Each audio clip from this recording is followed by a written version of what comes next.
আর ফালাকাটা একটা সরকারি স্কুলের অবস্থা দেখুন, সরকারি স্কুলের মাঠ, সেই মাঠ একেবারে বাজার বসে গেছে, সকাল থেকে সন্ধে পর্যন্ত বাজার বসে, আর সেখানে জাতীয় সঙ্গীতও শোনা যায় না, দুর্গন্ধে টেকা দেয়, এর জেরে পড়ুয়ার সংখ্যা কমছে।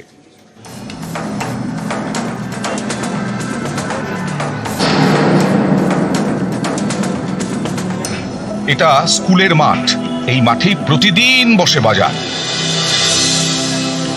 আলিপুরদুয়ারের ফালাকাটার ধূপগুড়ি মোড়, এখানেই শিশু সদন স্টেট প্ল্যান প্রাথমিক বিদ্যালয়, সরকারি স্কুল, সামনে মাঠ, চারিদিক খোলা। এই মাঠেই প্রতিদিন বসে বাজার, চলে সন্ধে পর্যন্ত। অভিযোগের জেরে স্কুলে ঢুকতে সমস্যায় পড়ে পড়ুয়ারা, একই সমস্যা শিক্ষকদেরও, বেরোনোর সময়ও দুর্ভোগ। স্কুলের মাঠে প্রার্থনার সময় বাজারের চেঁচামেচি। স্কুল চত্বরেই ফেলা হয় বাজারের আবর্জনা, তাই দুর্গন্ধে ক্লাসরুমে টেকা দেয়। স্কুলের মাঠ থাকলেও সেখানে খেলতে পারে না পড়ুয়ারা। স্কুল কর্তৃপক্ষের দাবি এই সব সমস্যার জন্য কমছে পড়ুয়ার সংখ্যা।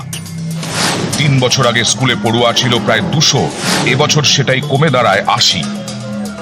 ইদানিংকালে বাজারটা স্কুলের মূল পরিসরে চলে এসে সেটা এখানে জঙ্গলগুলি ফালানো হয় আর কি, বাজারের সমস্ত জঙ্গল স্কুলের সামনে জমানো হচ্ছে।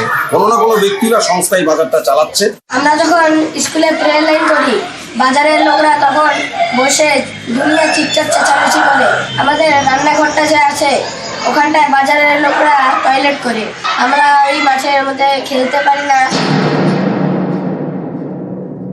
রুটি রুজি যেমন জড়িয়ে রয়েছে, আবার স্কুলের বিষয়টি দেখতে হয়। স্কুলের মাঠে বাজার বসাটাও ঠিক নয়। তা আমরা পৌরসভার থেকে বাজারটিকে অন্য জায়গায় স্থানান্তরিত করা যায় কিনা সেই বিষয়ে আমি পৌরসভায় আমাদের যে বোর্ড অফ কাউন্সিলের মিটিং হয় সেটা প্রস্তাব দিয়েছি।